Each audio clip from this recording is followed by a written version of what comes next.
Anjan, Special Crimes Unit, Season 1, Episode number 25. The brutal deaths of two neighborhood residents take Aditi and Vikrant to Goa, where they find that the murders have a disturbing link to the past.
सावी, चिन्ना, दरवाजा खोलो बेटा, मुझे बहुत ठंड लग रही है। सावी, चिन्ना, दरवाजा खोलो बेटा।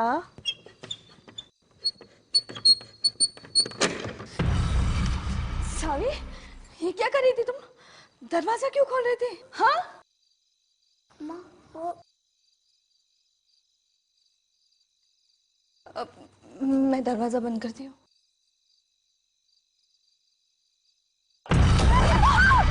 सावी, सावी भाग जाओ, सावी छुप जाओ, बाहर नहीं आना, छुप जाओ।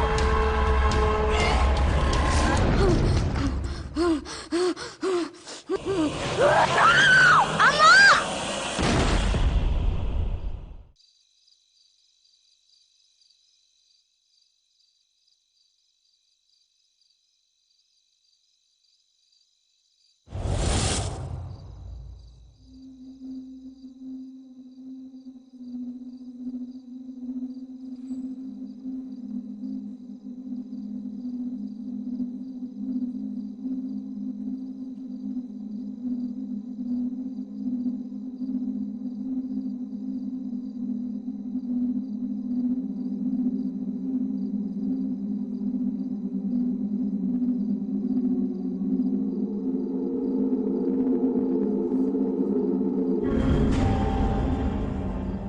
तुम अभी घर नहीं गई?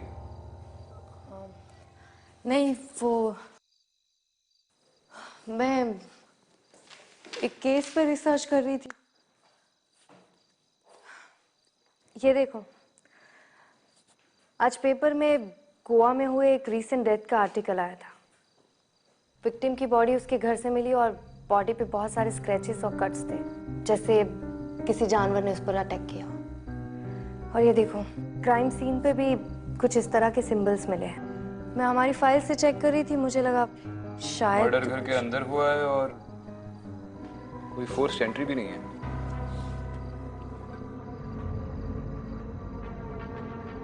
और ये सिंबल्स सुबह की पहली फ्लाइट से निकलते हैं। We should check this out. मैं दत्त सर को इन्फॉर्म करता हूँ।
क्या ये, तुम फिर से वापस आ गया। हम बोला था ना तुमको हमारे हाउस से दूर रहने का। तुमको थोड़ा भी शर्म नहीं आता है? पागल हो गया क्या तुम? इस कॉलोनी में अपनी बकवास लिखता रहता है। पता नहीं क्या है इस लेडी का, बता के छोड़ेगा। अब देखता है तुमको कॉलोनी से कौन बचाता है। मूव! देखता है रीमा क्या कर रहे हैं? देखो ये मिटाओ मत। देख वो डॉनी ने भी इसे मिटा दिया था, वो बच नहीं पाया, मर गया, वो मर गया। तुम मत मिटाओ इसे। व्हाट तुम कहना क्या चाहते हैं? डॉनी बॉस को तुम मारा और अब तुम हमको मारने का धमकी दे रहा है। वेट, कल हम पुलिस स्टेशन जाके तुम्हारे अगेंस्ट कंप्लेंट करवाएगा, फिर देखता है तुम हमको धमकी कैसे दे रहे हो। रीमा मत, रीमा।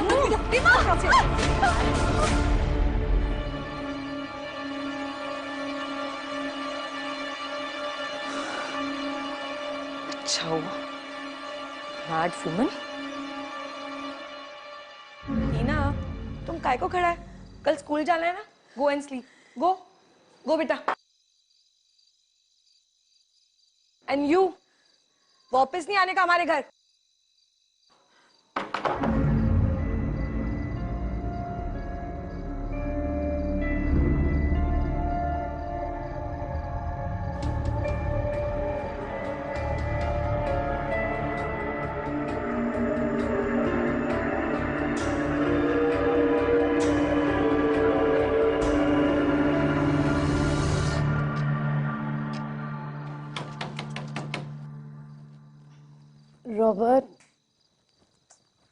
रॉबर्ट, उठो ना मैन। देखो ना डोर पे कोई है। Robert get up. घर काय को वापस आता है जब सारा काम हमको करना पड़ता है।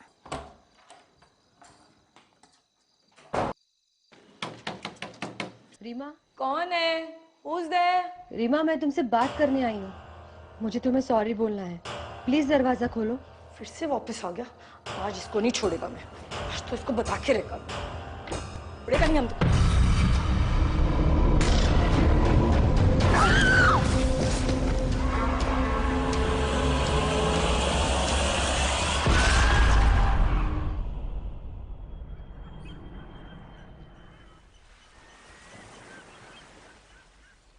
सर, ये रहे डोनीवास के क्राइम सीन के फोटोज। क्या आप इसी सिंबल्स की बात कर रहे थे?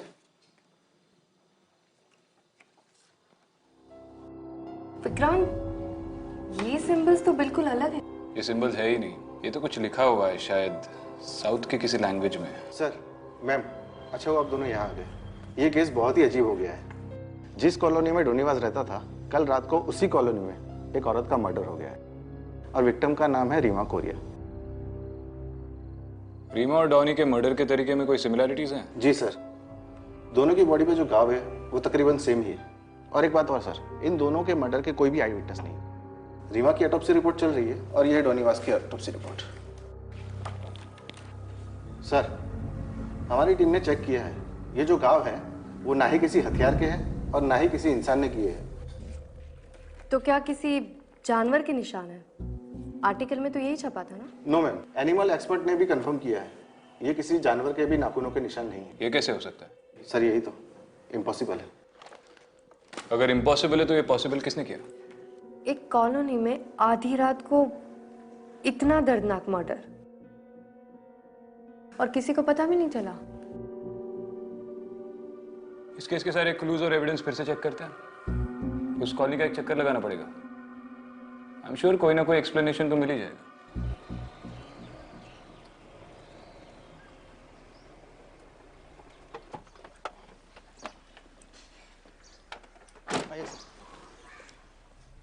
यही है फर्स्ट विक्टिम डोनीवास का घर। उसका डेथ के बाद उसका पूरा फैमिली ये कंट्री छोड़ के चला गया है। कौन कौन थे उसकी फैमिली में? मैम, उसकी वाइफ कैरन और उसका बेटा गिलबर्ट। इस गिलबर्ट की उम्र क्या होगी? सर, यही कोई 6-7 इयर्स। और घर में कहीं से भी फोर्स एंट्री नहीं थी? No sir.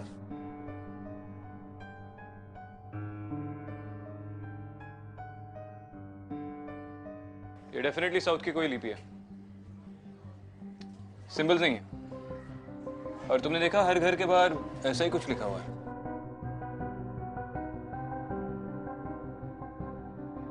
हाँ विक्रांत, इनफैक्ट इसी तरह की लिपि बैंगलोर वाले केस फाइल्स में भी थी। बैंगलोर केस? 1919 के बैंगलोर मर्डर। उस वक्त भी क्राइम सीन पर इसी तरह की लिपि में कुछ लिखा मिला था सर।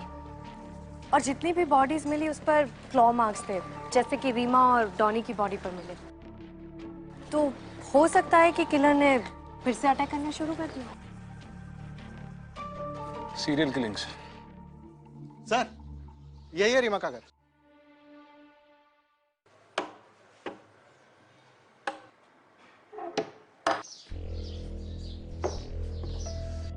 इस घर में भी कोई फोर्स एंट्री नहीं है।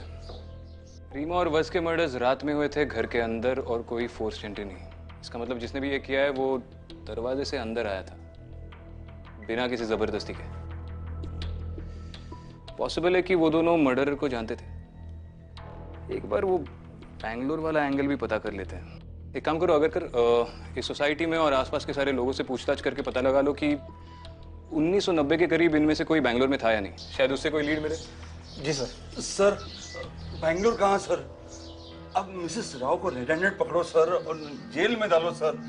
लेकिन आप ऐसा क्यों कह रहे हैं मिस्टर कोरिया? पूरी बात बताइए। Sir, actually my wife Reema और मिसेस राव को है ना कल झगड़ा हुआ था। My wife told me sir, और I am very sure sir उसी ने मारा मेरी वाइफ को सर। ये मिसेस राव रहती कहाँ है? यही मैडम, यही है उसका घर।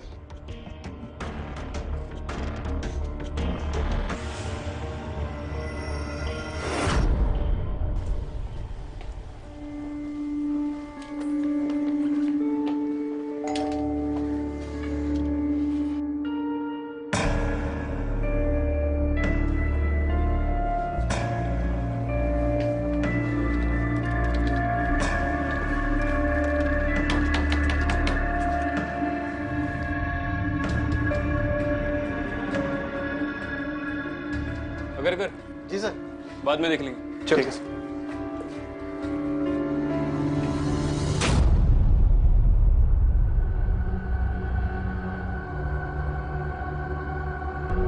अदिति,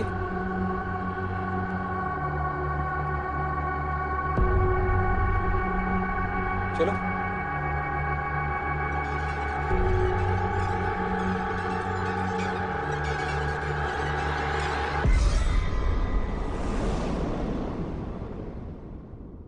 दरवाजा क्यों खोल रहे थे? मैंने मना किया था ना, दोबारा मत करना।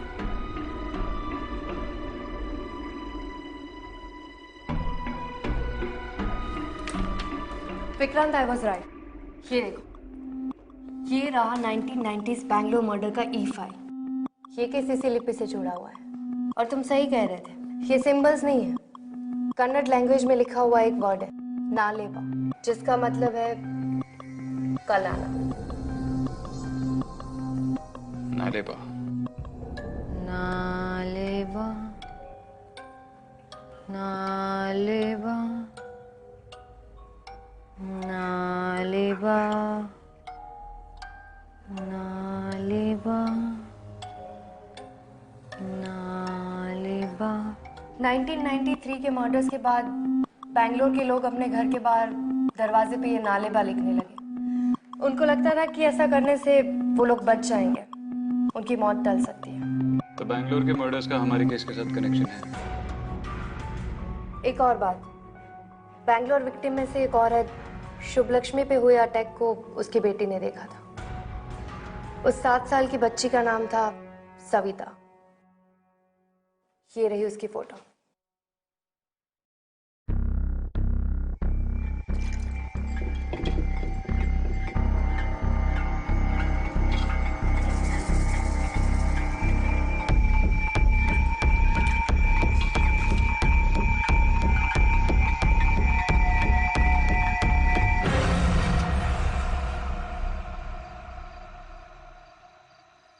ठीक है, चलो बाद में बात करता हूँ।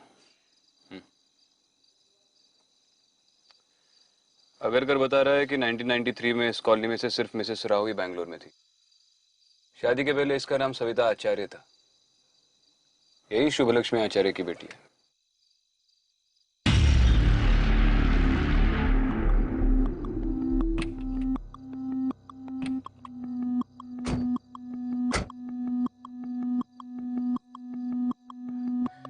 मन्नू,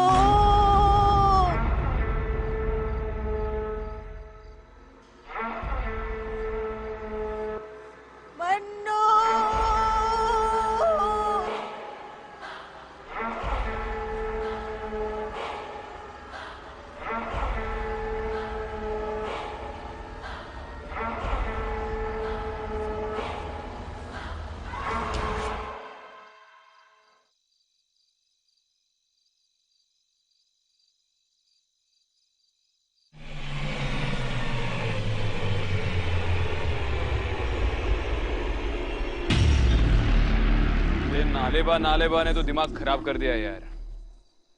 अरे तुम यहाँ क्या कर रही हो? वहां पे वो सविता घरों के बाहर नालेबा लिख रही है। चलो।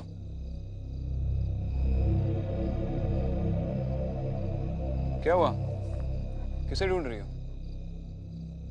विक्रांत, अभी यहाँ पर एक औरत खड़ी थी, यहीं पर थी वो, एकदम बिल्कुल मेरे सामने थी मतलब कहाँ गई? वही तो, अचानक से कहाँ चली गई?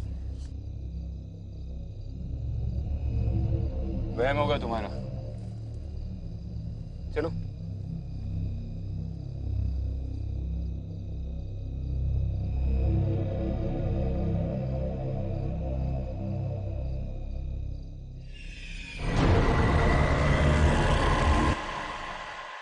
अखिल बेटा, तुम अंदर जाओ। देखो, डरो मत, मैं हूं ना, मैं तुम्हें कुछ नहीं होने दूंगी। मैं उसे तुम्हें कुछ करने ही नहीं दूंगी। जाओ, अंदर जाओ।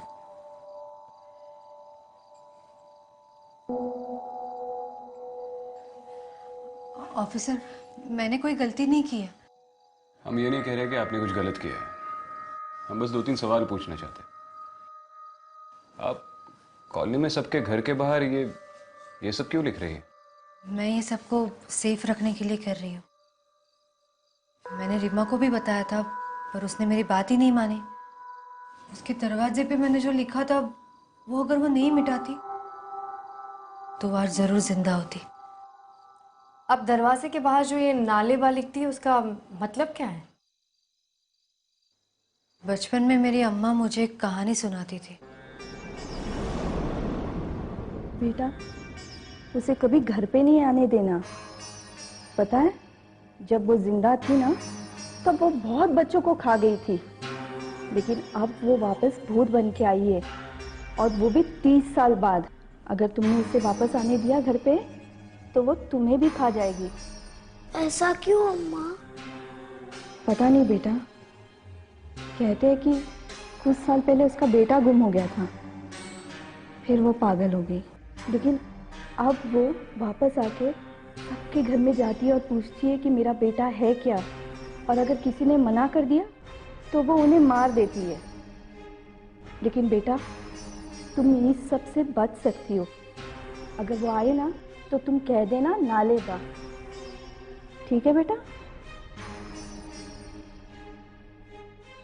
मैंने कभी सोचा नहीं था कि मेरी अम्मा की कही वो कहानी एक दिन सच निकलेगी, कि वो एक कहानी मेरी जिंदगी की सबसे दर्दनाक सच्चाई बनेगी।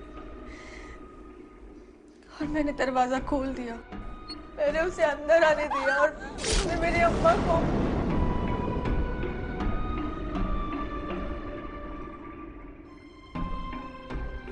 सॉरी सविता, पर क्या आप हमें बता सकती है, जिस दिन आपकी माँ पर अटैक हुआ था, तब आपने उस औरत को देखा था? क्या वो लाल कपड़े पहने हुए थी?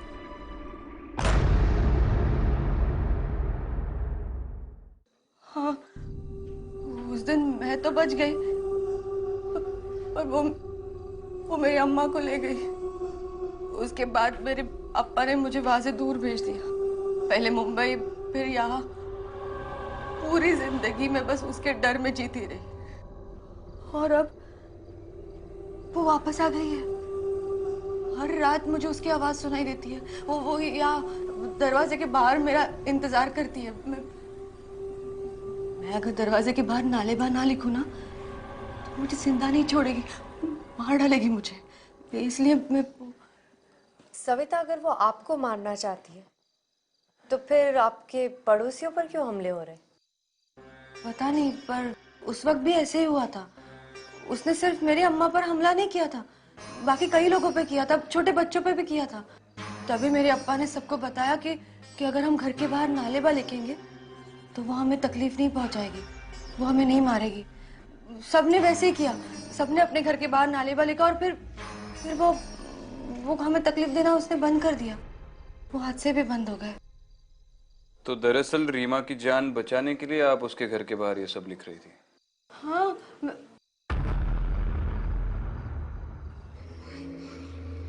आप लोग मुझे पागल समझ रहे हैं ना ऑफिसर, पर मैं इसे मानती हूँ। नालेबा लिखने या कहने से मौत टल जाती है। क्यों कैसे ये सब मैं नहीं जानती, पर यही सच है। मैं बस सबको सेफ रखना चाहती हूँ और ये मेरी जिम्मेदारी है। और अगर मुझे सबसे लड़कर भी नालेबा लिखना पड़े तो भी मैं लिखूंगी।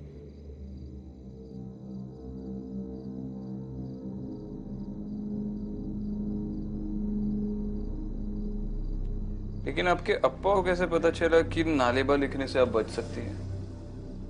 पता नहीं, मैंने कभी उनसे पूछा नहीं, उन्होंने भी बताया नहीं। एक और बात सविता, इस कॉलोनी में कोई मन्नू नाम का रहता है? मन्नू? नहीं, इस नाम का तो यहाँ कोई नहीं रहता।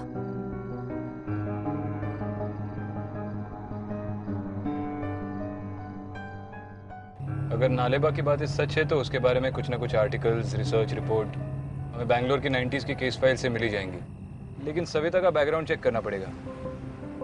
उस पूरी कॉलोनी में वो अकेली बैंगलोर से है जहाँ ये सारे मर्डर्स हुए थे। रीमा और सविता का जिस रात झगड़ा हुआ उसी रात रीमा का मर्डर भी हो गया। इतनी सारी चीजें सिर्फ एक कोइंसिडेंस नहीं हो सकती। विक्रांत, सविता सच बोल रही है। मैंने उसकी आंखों में वो डर देखा है और मैं जानती हूँ कि उस कॉलोनी में जरूर कुछ ना कुछ है। हाँ, कुछ ना कुछ तो है। और फैक्ट्स ही देख, 1990s के मर्डर और अब के मर्डर में कितनी सारी चीजें कॉमन है। और उस वक्त सविता सिर्फ 7 साल की थी। इतनी छोटी बच्ची और serial killing, it's highly unlikely. और वो दोनों लोग जो मारे गए थे, रीमा और डॉनी, सिर्फ उन दोनों के डोर से ही वो राइटिंग साफ की गई है। और वो राइटिंग्स भी सविता नहीं लिखी थी। देखो, मैं ये नहीं कह रहा कि वो बैंगलोर के मर्डर्स सविता ने किए, और जिस लड़की ने इतनी कम उम्र में अपनी आंखों के सामने माँ का मर्डर देख लिया हो, सोचो वो कितने ट्रॉमा से गुजरी होगी। और सविता ने हमें सिर्फ एक कहानी सुनाई है, हमें उसके अप्पा से बात करनी चाहिए।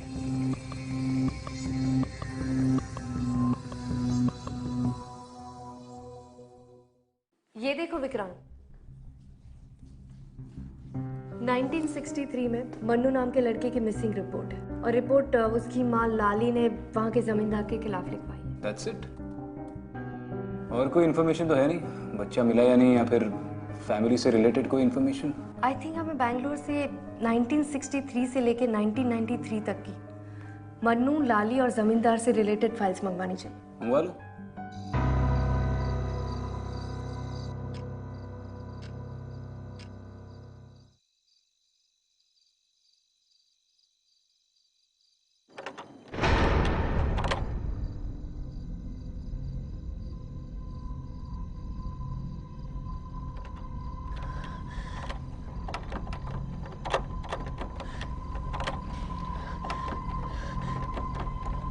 नालेबा, नालेबा, नालेबा, नालेबा, नालेबा,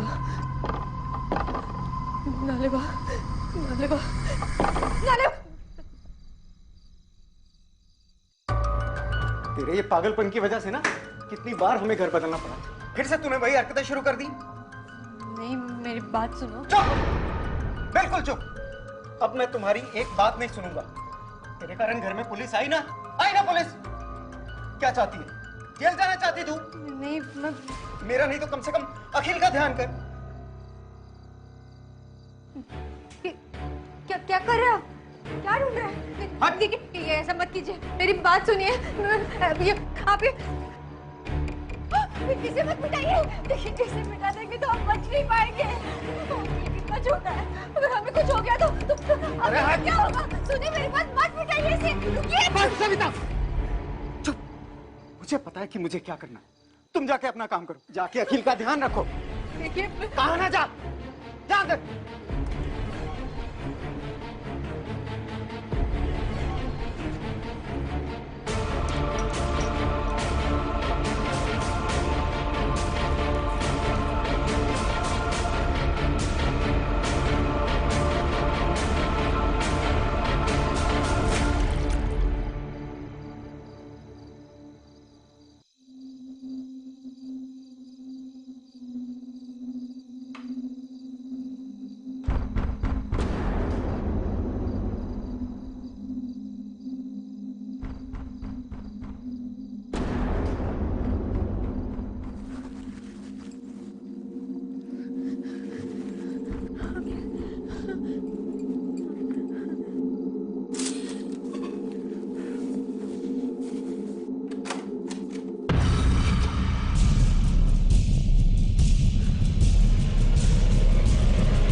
गुरु ने उसे अंदर आने दिया।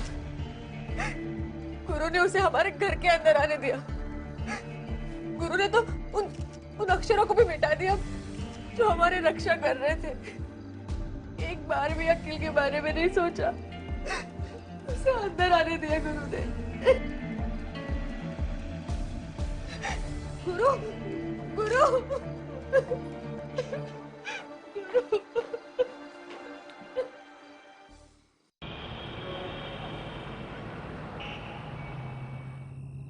अब तुम भी मानते हो ना कि सविता बेकसूर है? देखो, इतनी जल्दी किसी कंक्लूजन पे नहीं पहुंचते। कॉलोनी में सबने स्टेटमेंट दिया है कि सविता और गुरु का रोज झगड़ा होता था, और कल रात का झगड़ा तो बहुत देर तक चला। तो तुम्हें लगता है कि सविता ने उसके हस्बैंड पर अटैक किया? पर वो तो कमरे के अंदर बंद थी। लेकिन अब तक उन्हीं लोगों पर अटैक हुआ है जिनका सविता के साथ झगड़ा हुआ था। और डॉनी? तुम्हें कैसे पता कि डॉनी के साथ उसका झगड़ा नहीं हुआ था? शायद उस बात का किसी को पता ना चला। पर तुम्हें सच में लगता है कि अपनी दरवाजे की दीवार से नालेबा हटाने की वजह से इन लोगों की मौत हुई है? आई नो ये अजीब है, पर पिछले कुछ महीनों में हमने ऐसी बहुत सारी चीजें देखी है जो समझ से परे है। तो हो सकता है कि सविता की... देखो अदिति, मैं मानता हूँ कि पिछले कुछ महीनों में हमने काफी अजीब चीजें देखी है, लेकिन हम हर केस को शुरू से इस नजरिए से नहीं देख सकते। दुनिया में नॉर्मल क्राइम्स, नॉर्मल क्रिमिनल्स भी होते हैं।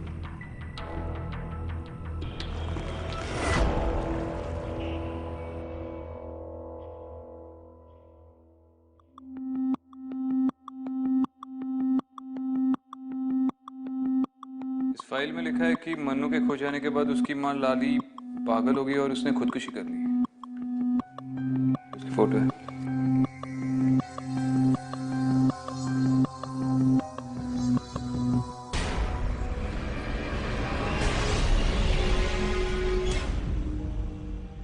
ये तो वही औरत है विक्रांत, जिसे उस रात मैंने देखा था।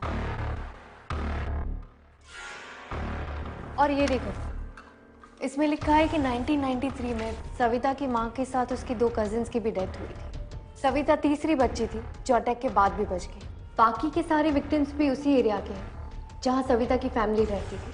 तो हो सकता है कि वो सविता को ढूंढते हुए वापस आई। तो क्या 25 सालों से छुट्टी पे थी? ये सब 25 सालों के बाद क्यों हो रहा है? और अगर सविता और उसकी फैमिली उसका टारगेट है, तो फिर उसके पड़ोसियों पे अटैक क्यों कर रही है? वही तो पता लगाना है। सर, एक बैड न्यूज़ है।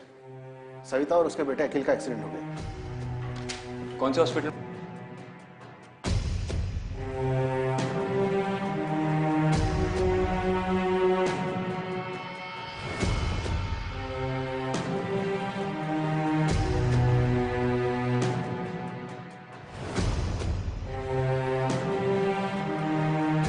इस एरिया में एक्सीडेंट हुआ है, मुझे उसके डिटेल्स चाहिए।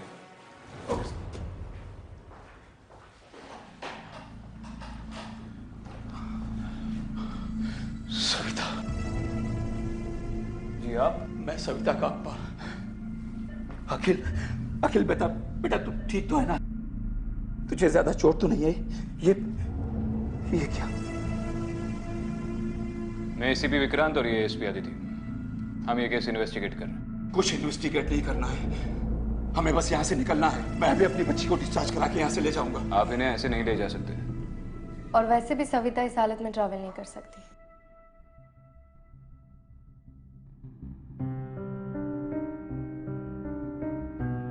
मुझे यहाँ बहुत पहले आ जाना चाहिए था। सविता ने तो मुझे गुरु के बारे में भी कुछ नहीं बताया। वो तो पुलिस स्टेशन से फोन आया तब मुझे पता चला। सविता और अखिल को अगर कुछ हो गया तो मैं जी नहीं पाऊंगा। मुझे उन दोनों को यहाँ से दूर ले जाना होगा। दूर जाने से कुछ नहीं होगा मिस्टर राजा, ये आपको भी मालूम है। अगर कुछ होता तो सविता के इतने बार घर बदलने से प्रॉब्लम ही सॉल्व हो जाती। देखिए, इन अटैक्स को रोकने के लिए यहीं रुककर उसका सामना करना होगा। एंड आई एम श्योर आप इसमें हमारी मदद कर सकते हैं। क्या करना होगा मुझे? आप किसी मन्नू को जानते हैं? उसकी माँ का नाम लाली।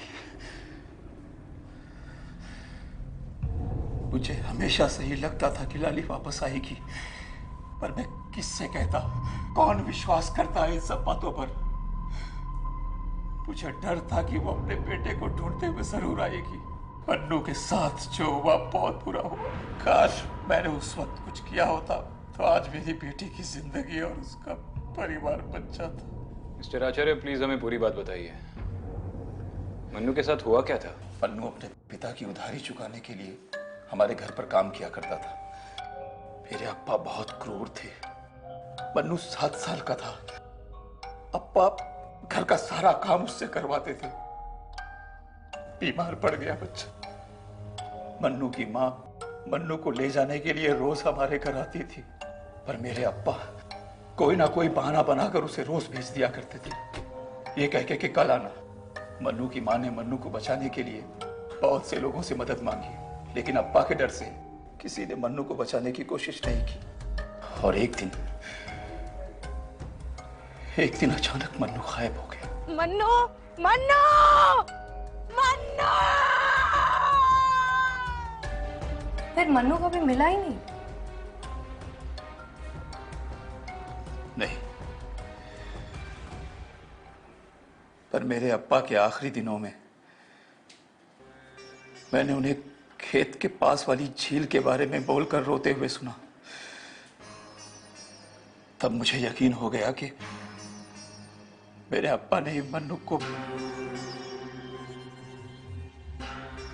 उसकी मां बिल्कुल पागलों जैसी हो गई थी।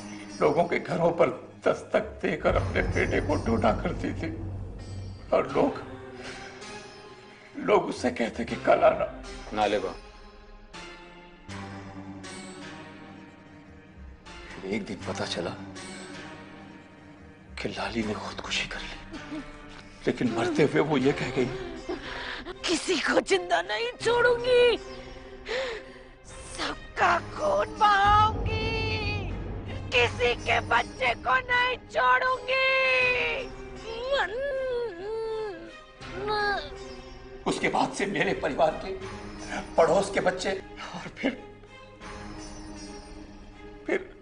सविता की मां की मौत।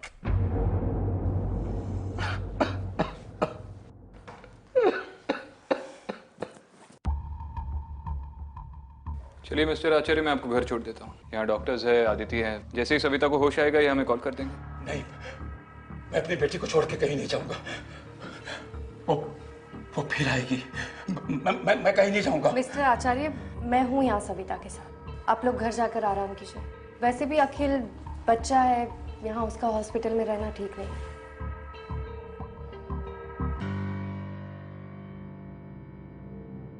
अखिल,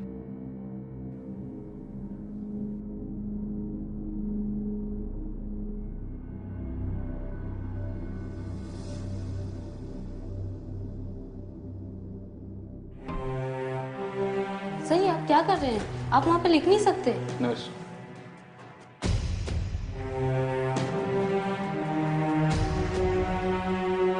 देखिए इसे मिटाइएगा मत। अगर कुछ चार्ज लेना है तो आप ले लीजिए, पर ये लिखा रहने दीजिए।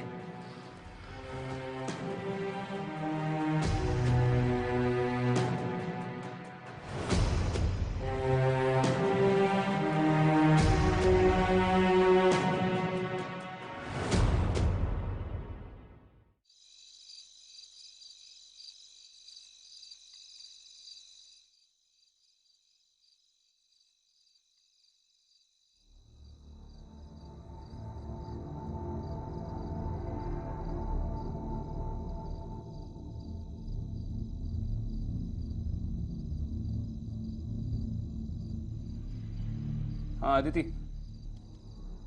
इन केस फाइल्स में से एक केस मन्नू से मैच कर रहा है। इसके सारे डिटेल्स सविता के अब्बा के वर्जन से मिलते हैं।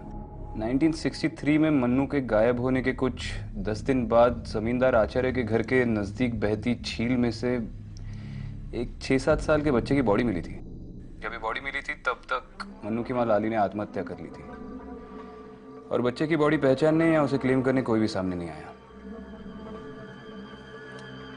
आई थिंक ये मन्नू ही था। हाँ विक्रांत, पर हम लोग अभी भी कुछ मिस कर रहे हैं। इतने सालों बाद ये सब कुछ क्यों? सविता ने ऐसा क्या किया जिसकी वजह से लाली उसे फिर से ढूंढ पाई। क्या वो अकील को छोड़ो, मेरे अकील को छोड़ो। नालेबा, नालेबा, नालेबा। विक्रांत, अखिल, जब मन्नू 7 साल का था तब वो गायब हो गया था, और ये रीमा और डॉनी के बच्चे भी 7 साल के हैं। तो जिनके घर में बच्चे हैं वो उन पे ही अटैक करती है। इतना ही नहीं, जब सविता और उसकी माँ पर अटैक हुआ था तब सविता भी 7 साल की थी। आई थिंक जिस उम्र में मन्नू गायब हुआ था उस उम्र से ज्यादा ये लाली इन्हें जीने नहीं देगी, यानी कि 7 साल। जब सविता 7 साल की थी तो उसकी माँ ने उसे बचा लिया था, उसके बाद से सारे अटैक बंद हो गए। पर अब अखिल 7 साल, विक्रांत अखिल 7 साल का है। शायद ये अटैक उसकी वजह से तो नहीं हो रहे। ये जो कोई भी है सविता के लिए नहीं है, अखिल के लिए वापस है। Vikrant be careful, I am sure वो वहां आएगी। वही तो मैं भी चाहता हूँ। मैं भी वहां पहुंचती हूँ।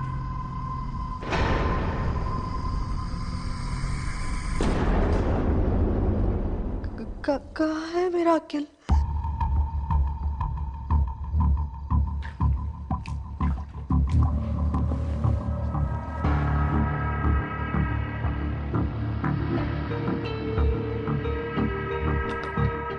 आइए मैम, गाड़ी रेडी है। आराम से, आराम से।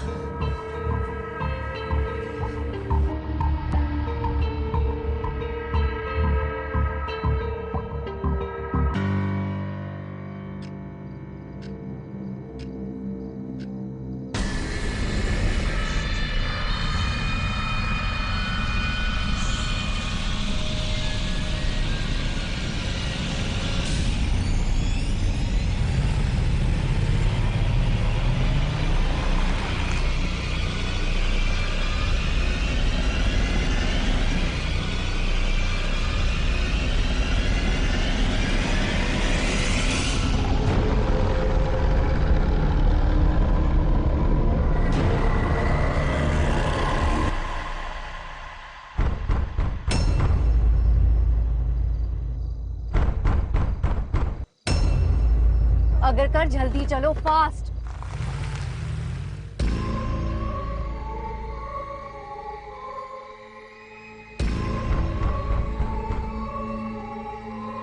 अखिल,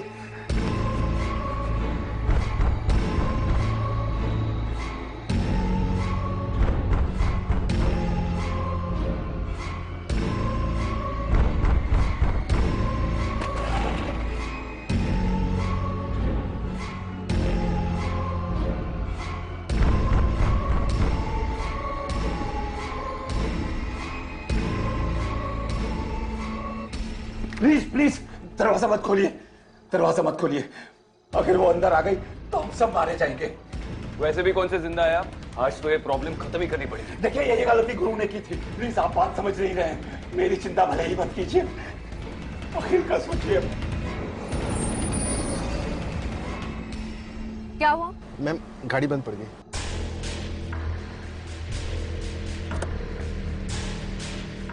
सविता, चिन्ना, मुझे अंदर आने दे, बहुत ठंड लग रही है बेटा। दरवाजा खोल। चिन्ना। अम्मा, अम्मा।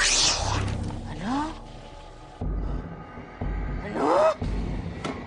अनु, अनु, अनु, अनु,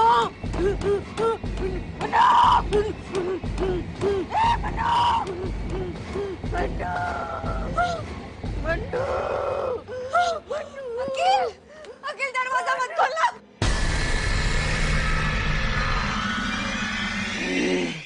अखिल दरवाजा मत खोलो। रुक जाओ लाली।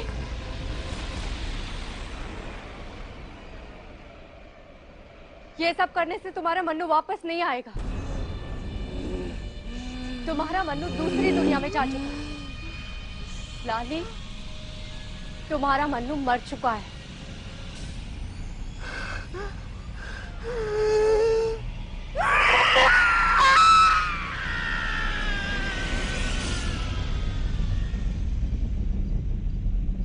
सविता, सविता, सविता तुम ठीक हो?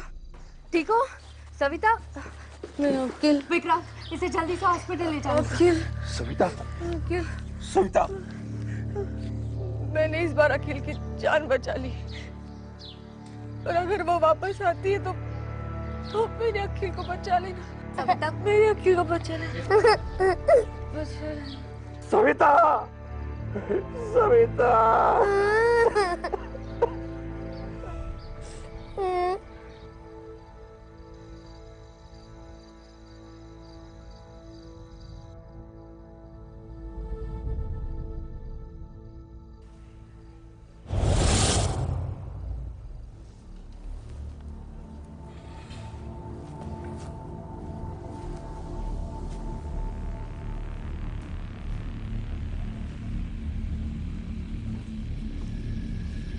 कॉफी?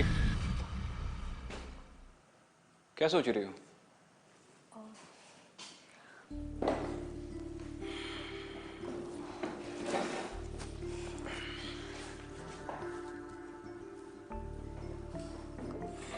कुछ नहीं, मैं बस सोच रही थी कि लाली हमेशा के लिए अपने मन्नू के पास चली गई होगी या अपने बदले के लिए फिर वापस आएगी। मुझे कहीं ना कहीं डर है कि उसका साया अखिल के परिवार पर हमेशा मंडराता रहेगा।